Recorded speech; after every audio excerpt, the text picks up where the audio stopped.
علیکم دوستوں، انسائیڈ وے موزم فخر میں خوش آمدید۔ الیکشن چوری کرنے والوں کے خلاف آرٹیکل 6 کے تحت مقدمہ قائم کیا جائے، مسلم لیگ نون کی طرف سے یہ بڑا مطالبہ سامنے آ گیا۔ پہلی بات تو یہ کہ الیکشن چوری کو مسلم لیگ نون یہ سمجھتی ہے کہ الیکشن چوری حلف کے توڑنے کے مترادف ہے، لہٰذا حلف توڑنے کی سزا، حلف سے باہر جانے کی سزا، حلف کی خلاف ورزی کی سزا آرٹیکل 6 کے تحت سنگین غداری کے مترادف ہے اور اس کی سزا سزائے موت ہے۔ مسلم لیگ نون یہ کہتی ہے کہ الیکشن چوری کرنا بنیادی طور پر حلف کی خلاف ورزی ہے، لہٰذا اس کے تحت کارروائی ہونی چاہیے۔ اب یہ اعلان چونکہ آیا ہے شاہد خاقان عباسی صاحب کی طرف سے، لہٰذا یہ تاثر تو میں نہیں لے سکتا کہ اس معاملے سے بھی مسلم لیگ نون پیچھے ہٹ جائے گی، کیونکہ مسلم لیگ نون کے رہنما ہیں، سینئر نائب صدر ہیں، سابق وزیر اعظم بھی رہ چکے ہیں، اور انہوں نے یہ بات کی ہے ٹی وی پروگرام میں۔ اس کی کلپس میرے پاس موجود ہیں، اس کی ریکارڈنگ میرے پاس موجود ہے۔ اس پروگرام کے اندر شاہد خاقان عباسی صاحب کا یہ کہنا تھا کہ یہ جو الیکشن چوری کیا جاتا ہے یہ صریحاً خلاف ورزی ہے حلف کی، لہٰذا اس کے اوپر آرٹیکل 6 کا مقدمہ چلنا چاہیے۔ جب اینکر نے ان سے پوچھا کہ نواز شریف صاحب تو اداروں کے حاضر سروس سربراہوں پر الزام لگاتے ہیں، تو کیا ان کے خلاف بھی آرٹیکل 6 کا مقدمہ چلنا چاہیے؟ تو شاہد خاقان عباسی صاحب کا یہ کہنا تھا کہ الیکشن چوری کرنا آئین توڑنے کے مترادف ہے۔ جو الیکشن چوری کرتا ہے اس کا مطلب یہ ہے کہ وہ آئین کی خلاف ورزی کرتا ہے، اپنے حلف کی خلاف ورزی کرتا ہے، اور حلف کی خلاف ورزی کی سزا آرٹیکل 6 کے اندر درج ہے، لہٰذا اس پر آرٹیکل 6 کے تحت کارروائی کی جانی چاہیے۔ اینکر نے ان سے پوچھا تو کیا آپ آرٹیکل 6 کے تحت کارروائی کا مطالبہ کر رہے ہیں ان تمام اداروں اور ان اداروں سے وابستہ شخصیات کے خلاف؟ تو ان کا کہنا تھا، شاہد خاقان عباسی صاحب کا یہ کہنا تھا کہ میں کسی کے خلاف مطالبہ نہیں کر رہا، میں یہ کہہ رہا ہوں کہ یہ بات آئین میں لکھی ہے، میں تو صرف مطالبہ یہ کر رہا ہوں کہ آئین کے اندر جو چیز لکھ دی گئی ہے اس پر عمل درآمد کیا جائے، اور جب تک عمل درآمد آئین پر عمل درآمد نہیں ہوگا لہٰذا بات آگے نہیں بڑھ سکے گی۔ اب مسلم لیگ نون کی طرف سے یہ بات کر دی گئی ہے اور یہ بات سامنے آ گئی ہے۔ یہ بات کا مقصد یہ ہے کہ مسلم لیگ نون یہ چاہتی ہے، مسلم لیگ نون کا یہ ماننا ہے کہ الیکشن چوری کرنے والوں کے خلاف کارروائی کی جائے۔ اب ماضی اگر ہم دیکھیں پاکستان کا تو یہاں پر ایسے کبھی حالات رہے نہیں ایسے کہ ایسی طاقتور شخصیات چاہے وہ وردی میں ہوں یا وردی اتار چکے ہوں ان کے خلاف کارروائی کی جا سکے۔ تازہ ترین مثال ہے جنرل پرویز مشرف صاحب کی۔ نواز شریف صاحب وزیر اعظم تھے، انہوں نے خود قومی اسمبلی میں کھڑے ہو کر پرویز مشرف صاحب کے خلاف سنگین غداری کا مقدمہ چلانے کا اعلان کیا۔ اس پر نہ صرف اعلان کیا بلکہ خصوصی عدالت بھی قائم ہوگی اور اس میں مقدمے کے ٹرائل کا بھی آغاز ہو گیا، لیکن پرویز مشرف صاحب ایک مرتبہ بھی اس خصوصی عدالت کے سامنے پیش نہیں ہوئے، اور جب خصوصی عدالت نے بار بار سمن کیے تو پرویز مشرف صاحب کو خصوصی گاڑی، بلٹ پروف گاڑی میں بٹھا کر کانوائے کے اندر لایا جا رہا تھا وفاقی شرعی عدالت جہاں پر یہ خصوصی عدالت قائم کی گئی تھی۔ تو اس وقت کے وزیر داخلہ جناب چودھری نثار علی خان صاحب کی ہدایت پر اس گاڑی کا رخ نہ صرف موڑ دیا گیا بلکہ اس کو سیدھا AFIC لے جایا گیا، یعنی armed forces institute of cardiology, جہاں پر پرویز مشرف صاحب کو ایڈمٹ کر لیا گیا اور یہ بتایا گیا کہ یہ عارضہ قلب میں مبتلا ہیں، شدید ان کو بیماریاں ہیں، ان کو کمر کی ہڈی کا بھی مسئلہ ہے، ریڑھ کی ہڈی کا بھی مسئلہ ہے، ان کو دل کا بھی پرابلم ہے، دیگر کچھ شریان جو دماغ کو جا رہی ہے وہ بھی بند ہے۔ اس قسم کی ایک ڈیٹیل رپورٹ اس عدالت میں پیش کر کے پرویز مشرف صاحب کی پیشی کو مؤخر کرایا گیا، بلکہ خود اس عدالتی یہ جو AFIC کا جو میڈیکل بورڈ ہے اس کی رپورٹ پر فروغ نسیم صاحب جو اس وقت وزیر قانون ہے عمران خان صاحب کی گورنمنٹ میں، انہوں نے پرویز مشرف صاحب کا مقدمہ لڑا اور ان کو بیرون ملک علاج کے لیے جانے کی اجازت لے کے دی، اور جس کے بعد وہ ملک سے باہر چلے گئے۔ کہنے کا مطلب یہ اتنی لمبی آپ کو بات سنانے کا مطلب یہ ہے کہ نواز شریف صاحب جو خود وزیر اعظم تھے، جو خود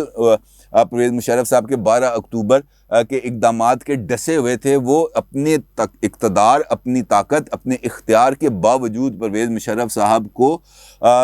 سزاوار قرار تو یقینی طور پہ ہیں، لیکن ان کو وہ سزا نہیں دلوا سکے اور پرویز مشرف صاحب کو ملک سے باہر جانا پڑ گیا۔ یہ باتیں جو شاہد خاقان عباسی صاحب نے کی ہیں، یقینی طور پر پبلک کنزمپشن کے لیے بہت اچھی ہیں، لوگوں کو یہ بتانے کے لیے بہت اچھی ہیں کہ ملک میں آئین کی حکمرانی ہونی چاہیے، ملک میں قانون کی حکمرانی ہونی چاہیے، ملک میں رول آف لا ہونا چاہیے، قانون سب کے لیے یکساں ہونا چاہیے. لیکن پاکستان کے معروضی حالات اس سے بالکل مختلف ہیں. اور اسی انٹرویو میں اسی نقطے پر جب اینکر نے سوال کیا شاہد خاقان عباسی صاحب سے کہ آپ تو یہ کہتے ہیں کہ ملک کے الیکشن رگڈ ہیں، تو 2018 کے الیکشن تو آپ کہتے ہیں کہ رگڈ ہیں، جس کے اندر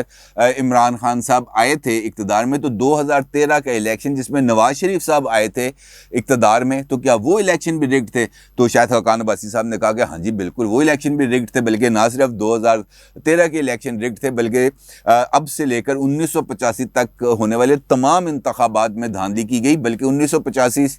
تو کیا 1948 سے لے کر اب تک تمام الیکشنز رگڈ تھے، اور ان کے ذریعے من پسند حکومتوں کو نہ صرف لایا گیا بلکہ من پسند حکومتوں کو لانے کے لیے بھرپور کردار بھی ادا کیا گیا. اور یہ حقیقت ہے، اس کے اندر کوئی دو رائے نہیں ہے کہ پاکستان کے اندر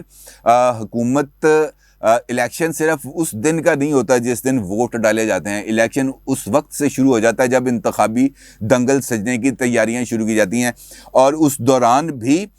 جو ہے پارٹیوں کے اندر اپنی من پسند پارٹی جس کو جتوانا ہو اس کے لیے ہوا بنانی شروع کی جاتی ہے. لوگوں کو مختلف پارٹیوں سے توڑا جاتا ہے، من پسند پارٹی میں شامل کروایا جاتا ہے، پھر ان کو جتوایا جاتا ہے، اور اگر وہ لوگ اپنی پارٹی کو بدلنے پر تیار نہ ہو تو پھر ان کو بلیک میل کیا جاتا ہے، ان پر دباؤ ڈالا جاتا ہے، مقدمات کھولے جاتے ہیں، ویڈیوز بھی دکھائی جا سکتی ہیں. تو یہ وہ تمام ٹولز ہیں جو استعمال ہوتے ہیں. الیکشن پاکستان کے اندر الیکشن صرف اس دن کا الیکشن نہیں ہے جس دن میں اور آپ جا کے ووٹ کاسٹ کرتے ہیں، بلکہ اس عمل کا آغاز بہت پہلے ہی شروع ہو چکا ہوتا ہے. لہٰذا جو الیکشن کے اندر رگنگ ہے وہ چاہے پولنگ ڈے پر ہو نہ ہو، اس سے پہلے اور اس کے بعد یقینی طور پر ہو سکتی ہے. یعنی جس وقت ڈبے بھر جاتے ہیں، جس وقت پریزائڈنگ آفیسر ووٹ گننا شروع کرتے ہیں، اس وقت سے لے کر ریٹرننگ آفیسر کے دفتر تک، اور ریٹرننگ آفیسر کے دفتر میں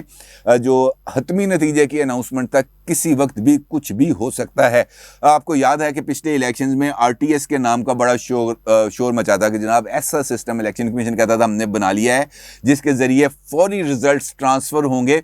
سینٹرل الیکشن کمیشن میں، سینٹرل کنٹرول روم میں، اور وہاں سے وہ نتائج جاری کر دیے جائیں گے. لیکن کیا ہوا؟ RTS بیٹھ گیا، اور RTS کے بیٹھتے بیٹھتے ہی پورا بھٹا ہی بیٹھ گیا پورے ملک کا. خیر، جو الیکشنز ہیں وہ صرف ایک دن کے الیکشنز نہیں ہیں. لہٰذا اب آگے بڑھنے کا، اگر مسلم لیگ نون کی اس مطالبے کو تسلیم کرنا ہے تو اس تسلیم مطالبے کے لیے ماحول کیا ہونا چاہیے، یہ اہم سوال ہے. اور دوسرا سوال یہ ہے کہ اس مطالبے پر عمل درآمد کیسے کیا جائے گا، کیونکہ حکومت نے ایک انتخابی اصلاحات کا بل بنا دیا، بل لے کے آگے وہ پارلیمنٹ میں. اس بل کے 26-27 نکات ہیں، لیکن بنیادی طور پر وہ بل دو پوائنٹس کے اوپر ایمفیسس کرتا ہے. ایک یہ کرتا ہے کہ اوورسیز پاکستانیوں کو ووٹنگ کا رائٹ دیا جائے. دوسرا اس بل کا اہم نقطہ یہ ہے کہ الیکشن والے دن جو پولنگ ہے وہ الیکٹرانک ووٹنگ مشینز کے ذریعے کرائی جائے، تاکہ جو انتخابی نتائج کے اندر ڈیلے آتے ہیں وہ ڈیلیز ختم کیے جائیں اور موقع پر ہی فوری طور پر رزلٹس مل جائیں. اگرچہ اس پورے کے عمل کو، یعنی الیکٹرانک ووٹنگ مشینز کے عمل کو، تو پوری اپوزیشن نے مکمل طور پر رد کر دیا. تو پھر سوال یہ پیدا ہوتا ہے کہ اب ہم یہاں سے آگے کیسے بڑھیں گے، کیونکہ اگر ہم نے کسی نہ کسی طریقے سے حکومت کو یا اسٹیبلشمنٹ کو اس بات پر لانا ہے کہ جناب آپ ہمیں صاف اور شفاف الیکشن دیں، یعنی الیکشن سے پہلے، الیکشن والے دن اور الیکشن کے بعد کسی قسم کا کوئی جوڑ توڑ نہیں ہوگا، کسی قسم کا کسی امیدوار کو نہ توڑا جائے گا، نہ ڈرایا جائے گا، نہ دھمکایا جائے گا. اور پھر الیکشنز ہوں تو ایسا ہونا نظر نہیں آتا، کیونکہ عمران خان صاحب کو کیا ضرورت پڑی ہے کہ وہ اپوزیشن کے اس مطالبے کو مانتے ہوئے اس ونڈو آف اپرچونٹی کو بند کر دیں جہاں سے ان کو پتہ ہے کہ میں ماضی میں بھی فیض یاب ہوا ہوں، اور اگر میں ان کو خوش رکھوں گا تو میں مستقبل میں بھی فیض یاب ہوں گا. ان کو کیا ضرورت ہے کہ وہ اس ونڈو آف اپرچونٹی کو بند کریں؟ ضرورت ہے اپوزیشن کو. اور اپوزیشن کیسے یہ آبجیکٹو حاصل کر سکتی ہے؟ پارلیمنٹ کے اندر تو ان کو اکثریت حاصل نہیں ہے، لہٰذا پارلیمنٹ کے اندر اگر وہ جائیں گے تو اس کے لیے ضروری ہے کہ وہ حکومت کے ساتھ بیٹھ کر کوئی بارگین کریں، کچھ گیو اینڈ ٹیکس لیں، اور اس کے بعد کچھ باتیں ان کی مانیں، کچھ باتیں اپنی منوائیں، اور ایک الیکشن بل لے کے آ جائیں. لیکن وہ الیکشن بل الیکشن سے پہلے اور الیکشن کے بعد والی دھاندلی نہیں روکے گا. تو اس کا حل کیا ہے؟ اس کا حل سمپل یہ ہے کہ عوامی دباؤ کو اس حد تک بڑھا دیا جائے، عوامی دباؤ کو اس حد تک آگے لے کے جایا جائے کہ اسٹیبلشمنٹ اور حکومت دونوں یہ بات ماننے پر، یہ بات سننے پر اور اس بات پر عمل درآمد کرنے پر مجبور ہو جائیں، اور اس کے لیے ضروری ہے کہ اپوزیشن متحد ہو۔ اور جس طرح مریم صاحبہ نے آج اسلام آباد ہائی کورٹ کے باہر اپنی پریس کانفرنس میں یہ بات کہی ہے کہ قومی مفاہمت کی ضرورت ہے، تو قومی مفاہمت کے لیے ضروری نہیں کہ مل کر الیکشن لڑا جائے، قومی مفاہمت کے لیے ضروری ہے کہ انتخابات جیسے معاملے پر، ووٹ چوری کو روکنے کے جیسے معاملات پر، انتخابات سے پہلے اور انتخابات والے دن اور انتخابات سے کے بعد ہونے والی دھاندلی کو رکوانے کے لیے تمام اپوزیشن ون پوائنٹ ایجنڈے پر نہ صرف متحد ہو جائے بلکہ وہ ایسا عوامی دباؤ کریٹ کرے جو اسٹیبلشمنٹ پر اور حکومت پر دباؤ بڑھائے، وہ ان کو اس طرف لے کے آئے کہ جناب آپ کا یہ رول ہے اور آپ نے اس رول میں رہنا ہے، اور عوامی دباؤ بڑھائے بغیر ایسا ہونا ممکن نہیں ہے۔ لہٰذا سب سے پہلے ضروری ہے شاہد خاقان عباسی صاحب کے لیے کہ وہ اس حوالے سے کام کریں تاکہ وہ عوامی دباؤ کو اس لیول پر لے کے جائیں جو مریم صاحبہ نے کہی تھی، پاور ٹاکس ٹو پاور، کہ طاقتور اسی وقت بات کرتا ہے جب آپ کے پاس بھی طاقت ہو۔ طاقتور کو کیا ضرورت ہے کہ میرے اور آپ سے بات کرے، وہ تو اس سے بات کرے گا جس کے پاس طاقت ہوگی، اور طاقت اگر اکٹھی کرنی ہے اس وقت تو وہ ضروری ہے کہ انتخابات کے لیے کی جائے، کیونکہ صاف اور شفاف انتخابات ضروری ہیں۔ میرے اور آپ کا ووٹ پر جو ڈاکہ ہے اس کو ختم کرنے کے لیے ضروری ہیں، کیونکہ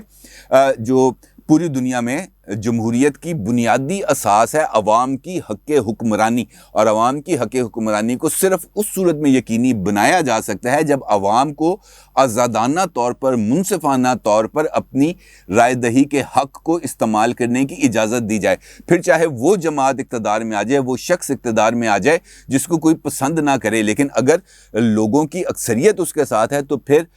اس کی رائے کو تسلیم کرنا چاہیے۔ اور میرا یہ خیال ہے کہ اپوزیشن کو بھی اب حقیقی معنوں میں اس سمت میں آگے بڑھنا چاہیے، کیونکہ حکومت 3 سال پورے کر چکی ہے اور 3 سال کے بعد چوتھا سال ان کو شروع ہو گیا ہے، یعنی اب ہلکے کی سیاست کا آغاز ہونے جا رہا ہے، اور جب ہلکے کی سیاست کا آغاز ہونے جا رہا ہو تو یہی موقع ہوتا ہے جب آپ رائے عامہ کو ہموار کر کے رائے عامہ کو کھڑا کر سکتے ہیں حکومت کے خلاف۔ اور اگر اس موقع کو کھو دیا گیا تو پھر شاہد خاقان عباسی صاحب اور دیگر سیاسی زعما اسی طریقے سے ٹیلی ویژن پر بیٹھ کے ہی صرف تقریریں کرتے رہیں گے کہ جناب آرٹیکل 6 کا مقدمہ چلنا چاہیے، سنگین غداری کا مقدمہ چلنا چاہیے، ووٹ چوری روکنے چاہیے، بکسے چوری روکنے چاہیے، لیکن عملی اقدامات کیے بغیر صرف یہ لفظی گولہ باری سے اب مورچے نہ تباہ ہوتے ہیں نہ کوئی میدان جنگ میں فتح حاصل ہوتی ہے۔ بہتر یہ ہے کہ عملی اقدامات کریں۔ مسلم لیگ نون بڑی پارٹی ہے، اس کو لیڈ لینی چاہیے اور سب کو ساتھ مل کر ایک ایسا عوامی دباؤ مرتب کرنا چاہیے، تیار کرنا چاہیے، بڑھانا چاہیے جیسے اسٹیبلشمنٹ کو واقعتاً اس بات کا یقین ہو جائے کہ اب اگر ہم نے یہ بات نہ مانی تو کہیں دیر نہ ہو جائے، اور مسلم لیگ نون کے لیے بھی یہی مشورہ ہے، کہیں دیر نہ ہو جائے۔ اپنی رائے کا ضرور اظہار کیجیے گا۔ آپ کا بہت شکریہ۔ اللہ حافظ۔